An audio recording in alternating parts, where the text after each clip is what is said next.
이재명 대통령의 재판은 모두 5건. 먼저 선거법 사건 재판이 연기된 건데 민주당은 환영 대신 법 개정 의지를 더욱 분명히 했습니다. 개별 재판부가 재판 진행 여부를 결정하게 되면 각기 다른 결론이 나올 수 있다며 법원이 이 대통령의 모든 재판을 중지해야 한다고 촉구했습니다. 어느 개별 재판부의 의견으로 그런 것이 정리가 되면은 그거는 그 헌법 정신에 대한 자의적 해석이 될 수밖에 없는 것이기 때문에. 그렇지 않으면 헌법 84조를 근거로 대통령 재판을 멈추는 형사소송법 개정안을 처리할 수밖에 없다고 예고했습니다. 기소 자체를 취소해야 한다는 목소리도 나왔습니다.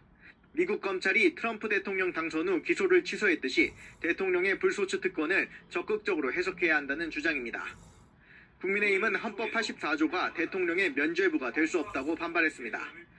대통령의 국정수행을 보장하기 위한 최소한의 장치이지 이미 기소된 형사사건의 재판까지 중단하라는 것이 아닙니다. 또한 이 대통령이 새 정부 첫 주에 방탄 독재만 모색하고 있다며 죄가 없다면 당당히 재판에 임하라고 요구했습니다. 법원의 재판 연기 결정에는 헌법의 후퇴 선언이다. 권력에 무릎을 꿇은 것이다. 사법부 역사의 큰 오점이라는 비판이 쏟아졌습니다. 모든 수단을 동원해 형사소송법 개정을 막겠다는 방침이지만 의석수 부족으로 입법 저지는 현실적으로 어려운 상황입니다. 이재명 대통령이 받고 있는 형사 재판은 총 5개입니다. 이 가운데 오늘 기일이 무기한 연기된 공직선거법 위반 혐의 재판 외에도 위증 교사 혐의 재판 역시 다음 기일을 무기한 연기한 상태라 정지될 가능성이 커 보입니다. 다만 대장동 사건 등에 대한 재판, 대북송금 관련 재판, 법인카드 관련 재판 등 3개 재판은 다음 기일이 지정돼 있습니다. 재판 정지 여부 관련 첫 번째 변수는 기일이 연기되지 않은 사건 재판장들이 기일을 무기한 연기할지 여부입니다. 만약 나머지 재판 모두 기일이 무기한 연기될 경우 이재명 대통령 관련 재판은 모두 임기 내내 정지될 가능성이 큽니다.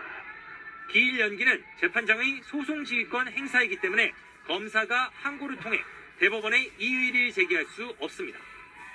또 소송 지휘권 행사는 재판에 해당해서 헌법소원 등을 통해 헌법재판소 판단을 받기도 어렵다는 것이 법조계 중론입니다.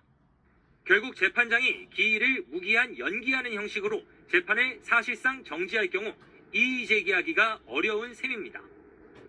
두 번째 변수는 현직 대통령에 대한 형사재판 정지를 규정하는 재판중지법 통과 여부입니다. 이 법이 통과되면 재판장 판단과 무관하게 이재명 대통령 재판은 모두 임기 중에 정지됩니다.